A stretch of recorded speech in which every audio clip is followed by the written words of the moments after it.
So the first question I had is, what is your name and like what did you do for a living? What's your background? I guess your introduction. Well, my name is Lee Coppola, Coppola, like Francis Ford, but I pronounce it differently. My background, let me see, 2 years in the Army as a lieutenant, promoted to captain. 16 years as a newspaper reporter for the first Buffalo Evening News, then it became the Buffalo News. I specialized in crime reporting and developed an expertise in covering the Mafia. I spent 9 years as a broadcast investigative reporter for the ABC and CBS affiliates in Buffalo. From there, I spent 5 years as an assistant United States attorney prosecuting drug dealers in the Western District of New York. And after that, I was hired as the dean of my alma mater's journalism program at St. Bonaventure University. And I spent 15 years as the dean of the School of Journalism and Mass Communication at St. Bonaventure. Wow, it's very, very extensive. It makes me sound like I didn't do anything. I just couldn't keep a job. Yeah. So I guess my first question is, who was Stefano Magaddino? That's a good first question. Well, if you saw the movie The Godfather, he was the Godfather for a big chunk of the United States. He was the boss, the criminal crime lord for a criminal enterprise that was centered in Niagara Falls, but extended into Pennsylvania and Rhode Island. It extended into Syracuse on the east, and in the north it went into Montreal and parts of Canada. On the west it went into Ohio and Youngstown, Ohio. So he had a tremendous swath of territory that he controlled as the Godfather. Wow. What time period did he operate? Well, he came to Western New York from New York City in the early 1920s. There was a war in New York City between rival mafia gangs, young guys and old guys, and he wanted to escape that. So he settled in Niagara Falls in probably, I would say, about 1921 or 1922. At the time, there was a Buffalo organized crime empire run by a guy by the name of Joseph DiCarlo. And Magaddino knew DiCarlo and eventually took over DiCarlo's crime empire. So he came in the early 1920s and established his reign then and grew it and built it through the decades. I would say probably until his death, really, but when he died, his empire was no longer the empire that he once had. Why did he settle in Niagara Falls? I never did find out why, but I can tell you that he was there during Prohibition. And if you know anything about geography, you'll know that there's a river separating Niagara Falls from a country where there was no Prohibition. So it seems that if you were going to take the benefits of Prohibition by selling illegal alcohol, it would be nice to be close to a country that you could smuggle it from. That's a theory. It's no factual. I really don't know why. He may have had someone he knew in Niagara Falls. He eventually wound up living in Lewiston, but he started out in Niagara Falls. When it comes to the national mafia that the country knows of, what was the relationship between Niagara Falls and the mob? Was it minimal? Was it like a small, tiny portion? Like what was that relationship? It was not minimal. It was an integral part of the National Commission. Magaddino was one of the founders of La Cosa Nostra. He was one of the 26 families invited to create a national crime empire once Prohibition ended, and to end the wars in New York City that were taking place because the various mafia entities were trying to get a foothold in different illegal enterprises. So they created this National Commission, and Magaddino was one of the members of the National Commission. Of course, New York City had 5 members because of the 5 boroughs. And then there were other members from other major cities, Chicago and Philadelphia and Florida and New England.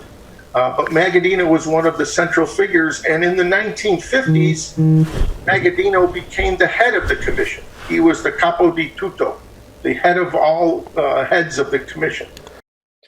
So my question is when you watch these old mob films and these documentaries and this and that, you only ever hear about the families in New York and Chicago.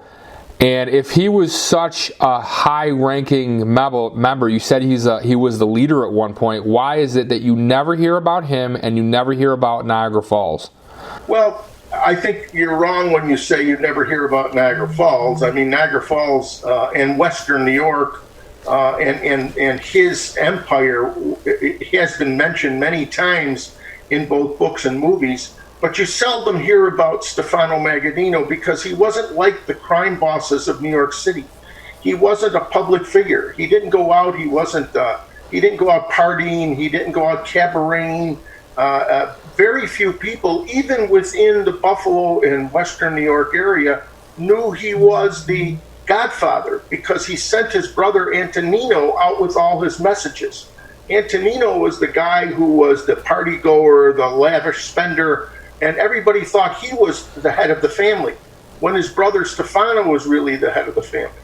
But Stefano was a quiet family man who operated his business basically in secret. He certainly wasn't anything like the crime lords in New York City, who went out partying and went out to restaurants and had entourages around them. Not Magaddino. What impact would you say the Mafia had on Niagara Falls? Was it a small impact or was it a large impact? Well, I would think that the impact that the Mafia had in Niagara Falls was basically the same impact that the Mafia had in other areas where it operated, whether it be Youngstown, Ohio, or Syracuse, or Rochester, or Toronto, or Montreal, or Buffalo. It had a significant impact in the fact that it was running illegal enterprises. Certainly during Prohibition, it had an impact because it supplied Niagara Falls with illegal alcohol and opportunities such as gambling ventures and speakeasies and places to party. So it had that kind of an impact during Prohibition. After Prohibition, it basically took control of things like the labor unions and garbage disposals and things of that nature. So it had some sort of an impact. It had an impact in Niagara Falls as it did in other areas. What kind of activities did the Mafia in Western New York take part in? Well, as I said, during Prohibition, their big activities were speakeasies, selling alcohol illegally, and basically once Prohibition ended, the Mafia had to find new ways to make money. And what the Mafia did was basically get into things like card games, illegal card games, bookmaking, took bets on sporting events, and loan sharking, lending money to people who didn't have the wherewithal to go to a bank and get money. And eventually they got into labor racketeering. In Niagara Falls, Union Labor's Local 90, I believe it was, and in Buffalo, Labor's Local 210, where those who were associated with the mob found lucrative positions where they didn't have to do any heavy lifting. When you research it on Google, they call him the leader of the Buffalo Mafia, not necessarily the Niagara Falls Mafia. Why is he known as the Buffalo Mafia? Because, Buffalo's a bigger city than Niagara Falls, and people probably recognize Buffalo. When I'm out of town and I say I'm from Buffalo, people say, "Where's that?" They think it's New York City. So, you relate it to the biggest place. And I think because Buffalo was really the most active of his criminal enterprises anyway, is probably why they said that. Buffalo played a big part in creating Magaddino's criminal empire. Did mob violence ever touch Niagara Falls? Oh, sure it did. In fact, Magaddino lived on Whitney Place in Niagara Falls, and in the 1930s, his sister and her 3 daughters and her husband lived next door to him. Magaddino's brother-in-law got involved with the wrong element in the criminal family, and there was an attempt to kill him. They placed a bomb at his door and rang the doorbell, thinking that he would open the door, but he didn't open the door. Magaddino's sister opened the door. She was killed in the explosion, and Magaddino, to show the kind of a person he was, he then took in their 3 daughters and raised them as his own, and he also did not have his brother-in-law terminated. He sent him to New Jersey to work with a new mafia family because he did not want his nieces not to have a father. And, weeks later, 2 men sitting on a porch in Buffalo were gunned down, and the story was that those were the 2 men who placed a bomb at his sister's house. Oh, wow. So there was violence there. I don't know about street violence, but certainly that's one incident of mafia violence in Niagara Falls. Did the mafia continue on in Niagara Falls after Magaddino died? No. Basically, Magaddino's death did not really ring the death knell for the mafia in Niagara Falls and his criminal empire. There were other things that rang the death knell of the mafia, and it did not continue after his death. Maybe elements, strays of his empire continued in Niagara Falls, but certainly not the iron fist and the strong leadership of Magaddino did not continue after his death. Why not? Well, because there was nothing there. Let's look at a business. In order to run a business, let's say the mafia is a business, you need revenue. So during Prohibition, the mafia made millions and millions and millions of untaxed dollars from illegal enterprises. After Prohibition, the mafia turned to bookmaking, loan sharking, gambling, and then as the years progressed, government got wise. Look at it today now. If you want to bet on a horse race, you go to off-track betting. You don't need a bookie. And if you need to play the numbers, which was another mafia illegal enterprise, you go to the lottery and you play the numbers. So no need for that. I call it basically the Americanization of the mafia. It could be any country, but the Americanization of the mafia, because, when the mafia originated in the United States, it originated from Sicilian immigrants, old-time mafia people who were loyal to the edicts of the mafia, which meant, of course, you're loyal to the mafia first before any other family. Your family is the mafia. You're loyal to the point where you never speak of mafia business to those who are not made members of the mafia. That's the Code of Omerta, which I'm sure you've heard of. Silence. Well, as the years progressed in the United States, the children of those immigrants practiced those tenets of loyalty and omerta. And then their children maybe didn't practice them as much as their fathers and grandfathers practiced them. And then their children didn't practice them nearly as much as their great-grandfathers and their grandfathers and their fathers practiced them. And plus, while all this was happening, the government was taking new inroads to try and destroy the mafia. Number one, the revenue was drying up, as I said, because the government was creating things like off-track betting, was creating things like the lottery. So the revenue was drying up. The allegiance to the tenets of the mafia was eroding, and the government was creating new laws. In the past, the mafia could bribe public officials, district attorneys, police officers, police chiefs, mayors, governors even. But that opportunity dried up also. So that wasn't possible anymore. Now we're into the 1960s and the 1970s. And the government is under pressure because of now publicity through the Kefauver committees to do something about this national menace called the Mafia. And all of a sudden, the world is starting to hear about this thing called La Cosa Nostra. It had been in existence for 40 years, and yet the public didn't know anything about it, basically, because it was such a secret society. Oh yeah, there were murders and there was violence, but it was a secret society. So now it's become public information, and J. Edgar Hoover, who was turning his eye to a national crime organization for years and years because he didn't want to sully his agents with investigating organized criminal activities. He preferred to go after bank robbers and kidnappers so he could pile up his numbers and his statistics and curry favor with people in Congress. All of a sudden now the FBI had to come into vogue and decide what's going on here. Congress finally got wise, and in 1979 passed something called Rico, Racketeer Influenced Corrupt Organization Act. Rico was a crime that was a federal crime. Before, most of the illegal activities that the Mafia was involved in were state crimes. Even murder was a state crime. Illegal gambling was a state crime. All those things were state crimes. Now all of a sudden the federal government came in with a federal crime, Rico. And Rico was the kind of a crime act that allowed investigators to probe the background.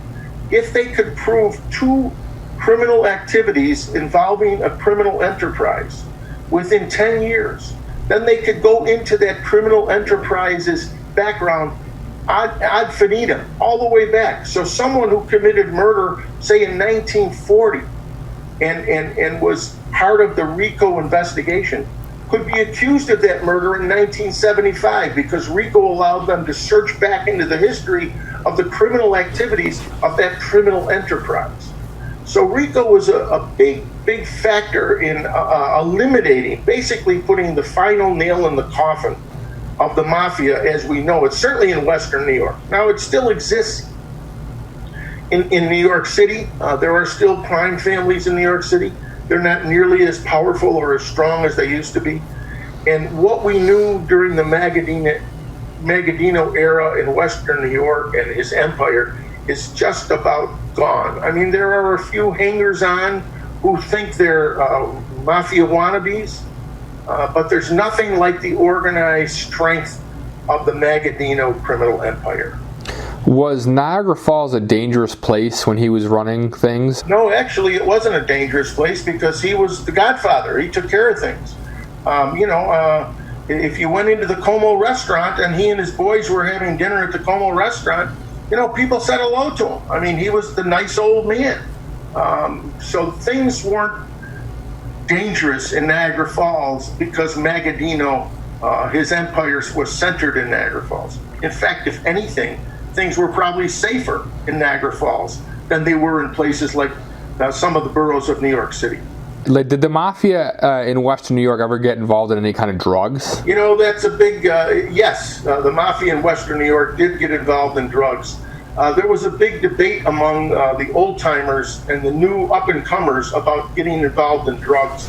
The old-timers, believe it or not, didn't like it because they didn't want to ruin the youth of America, believe it or not. But the young up-and-comers saw it as a revenue source, and so they decided that they wanted to get involved. And they had connections with the old Sicilian Mafia. And Sicilian Mafia through France was bringing drugs into the United States and into Western New York. But it was never really a heavy activity for the Mafia, mainly because other criminal enterprises, the Jamaicans, the Colombians, all had criminal enterprises with drugs. And so there was a tremendous competition in drugs that the Mafia could not really compete with. Explain the French thing, the drugs with the French. What is that? Well, there was a pipeline of heroin that was sent, controlled by the Sicilian Mafia, and the heroin was sent into France and shipped to New York City on boats, obviously, for use, distribution throughout the Mafia in the United States. Buffalo in Western New York was one of the areas where the drugs were shipped to. As far as I know, Magaddino had no say in that. Magaddino had no ruling in that. And from what I know of Magaddino, he would have said no if it would have brought before him. What was Appalachia and what was Magaddino's relation to that? Well, that was probably Magaddino's downfall as head of the commission.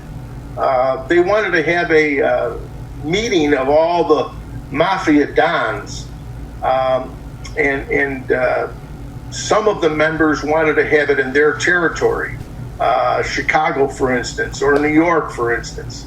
But Magaddino wanted the prestige of having it in his turf. So Magaddino decided that it would be the best place to have it would be in Appalachia, at the estate of his friend. And of course, you know what happened. It fell apart.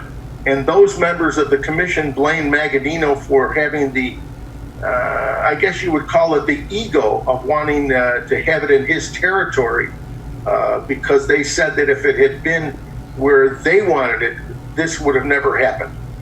So you're saying Magaddino was the one who organized the meeting in Appalachia? Well, he was the one who determined where it would be. Oh, okay. And what happened? So these guys, they have this meeting. A bunch of guys get busted. What happened between Magaddino and the rest of La Cosa Nostra once that happened? He lost his power as the boss of all bosses after that happened.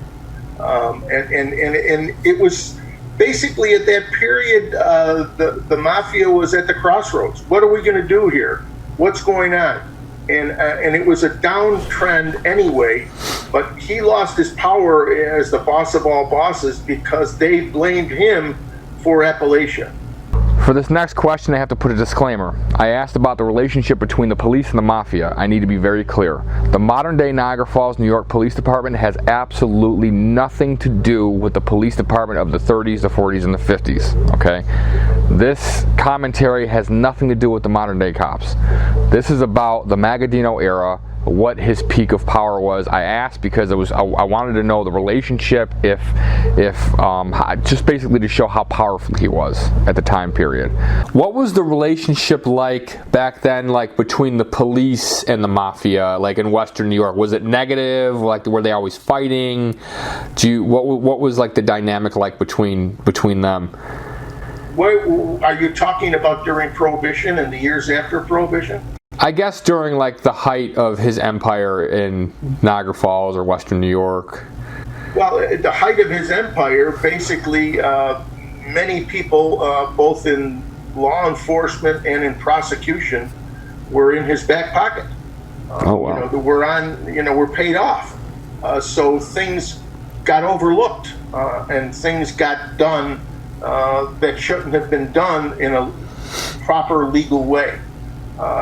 So he really, because of the strength of his family, because the strength of his organization, they were able to, the word is bribe, public officials and prosecutors, so that their members and their operations were kept safe. Remember also, and I'm not saying this, but some of the people who got into law enforcement grew up with some of the people who were in the mob. I mean, I look at myself as an example. I mean, I grew up with people who became mafia members, and so it's easy to know them, not to be friends with them, but it's easy to know them. And you're from the west side of Buffalo, correct? Yes. And what was that like for you growing up? It was great. I really didn't know that the guy who beat the hell out of me in the schoolyard would become a mafia hitman. But it really was. It was a wonderful. It was a wonderful upbringing, and of course I knew that there were things going on. In Buffalo we called the mafia the arm, and I was a kid and people would say, "Oh, he's with the arm." Well, you knew what that meant. He was with the arm. He's a member of the mob. When you wanted to get things done, you went to certain people. I remember my brother, when he was in college, needed a summer job, and he was sent to a guy who had connections with Local 210, and the next day he was working on construction. I noticed that's a very interesting, unique Niagara Falls, Buffalo, Western New York thing. Is they didn't call it the mob, they called it the arm. Yes. Why did they call it the arm? You know, I wish I knew. I never really figured out why they called it the arm, but it was the arm. Did the mob ever affect development in Niagara Falls, New York? You know, that's difficult for me to say because I'm not that knowledgeable about the inner workings and activities in Niagara Falls. I'm more familiar with Buffalo and other areas. Okay. But I would have to say that based on the fact that the mob controlled a lot of industries that were involved in construction, it would seem to me that the mob did affect development in some ways in Niagara Falls. Basically, I think that from my research, it would seem that projects cost a lot more when the mob was involved in developing them, meaning building them. Why is it that I personally feel growing up that in national media I never heard of Niagara Falls and the Mafia? You know, I heard about it growing up there, but I never heard about it, me personally. Like I never saw like a Scorsese movie where he filmed it, you know what I mean? Like, how come? Again, like I said, I disagree with you. I think Niagara Falls was known, and you keep saying Niagara Falls, but you see, they never really considered Niagara Falls, even though that's where Magaddino started. They never considered that the hub of his empire. Buffalo was the hub of his empire. Oh, okay. So things were known as the Buffalo crime family, which meant Magaddino, who lived in Niagara Falls or Lewiston. So I think what you're looking for something, some recognition or acknowledgement of Niagara Falls as a crime base, and it wasn't. Buffalo was the crime base. Magaddino happened to live in Niagara Falls. Oh, so that wasn't the central location. It was Buffalo was the central location. Buffalo was the central. That was the core. Where would he operate in Buffalo? Well, he operated at various entities. His top lieutenants all lived in Buffalo. Oh, okay. Except for his brother, Antonino. His top lieutenants lived in Buffalo, and Antonino would deal with them in Buffalo. I can't tell you a specific operation area. There were places that they met. There were restaurants they went to. But there was no, say, Magaddino Funeral Home, which was the central location of the criminal enterprise. And that was, where was that? That was located, the funeral home? It was Niagara Falls. Okay. Did you ever get threatened by the mob when you did what you did? Yeah, people ask me that a lot. And you know, it's interesting because the only time I ever really took any threat seriously was. Well, I'll give you a brief background. I was working for Channel 4, the television, the CBS outlet in Buffalo, and I had wind of the fact that the Buffalo mob was meeting with former members of the Buffalo mob in Las Vegas. The former members lived in California, and the Buffalo mob and the California branch were meeting in Vegas because the head of the mob in Vegas had been found dead in a wheat field in Kansas, and the Buffalo mob was moving to Vegas was in Vegas to see if they could take over the operations of the mafia in Las Vegas. So I got wind of that, and I went out to Las Vegas, and I did a story for television about these mobsters meeting in Las Vegas to try and supposedly take over the Las Vegas turf. And during the story, I used a picture of that I had.